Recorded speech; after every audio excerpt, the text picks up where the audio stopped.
following the major concern going on currently in Acholi sub-region about the filling of forms for cattle compensation. Aware that His Excellency the President promised to pay 5 million shillings for the procurement of 5 cows.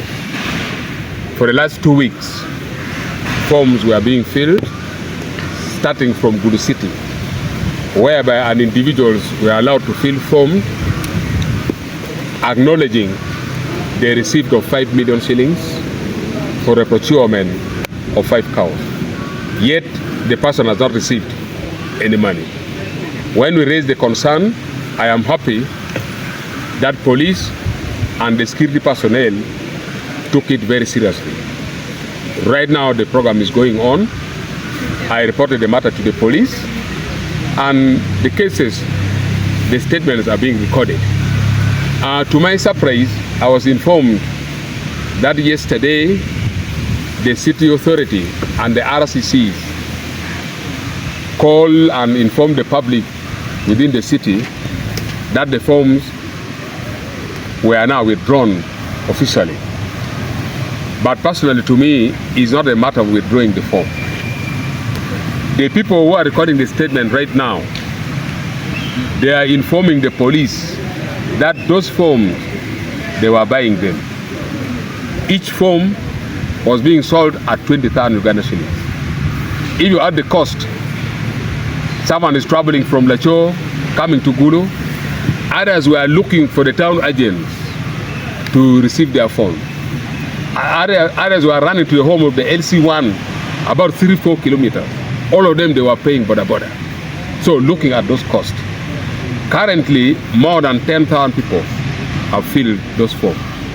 So if the city authority are now admitting that they erred, in which it was announced over the media, televisions, and all the radio stations. Here now, our demand is one, we need the city authority to refund back the money our local people used. If you multiply at the average of 20,000 shillings, assuming 20,000 times 10,000 people, it means the city council must pay the people of Gulu City about 200 million Uganda shillings for the money that they wasted. Others did not spend only 20,000 shillings. Others spent more than 70,000.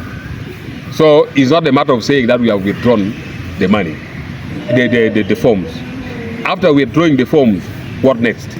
So we need to be very crucial and very careful. We are doing this because we do not want the repeat of money being sent to northern Uganda. You find few individuals from the office of the OPM connive with other people and they swindle that money. You recall our PRDP fund was swindled. The iron seats for Karamoja, the same by the office of the OPM. Right now, the cattle compensation money, their major plan was to swindle this money. I am happy that we caught them red-handed. At this time, we are not going to forgive anyone. Our demand number 2 is that we would like to see all those forms. We are informed clearly that the LC1s were delivering the forms to the town agents, and the town agents were taking those forms to the office of the CDOs within the city. Therefore, we would like to see all those forms.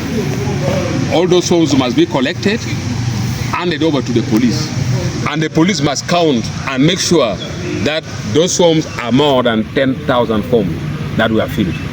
Because we wouldn't like anybody to use that form that the payment was done well, people have already received the money, and these are the evidence. So we don't want that form to be used in any other dubious way. At this time, stealing money coming from northern Uganda is going to be a terrible, risky business. As leaders from Acholi and northern Uganda, this time we are so inquisitive. We are going to follow. We don't want anybody to benefit in the name of someone from northern Uganda. This is what is going on. Thank you.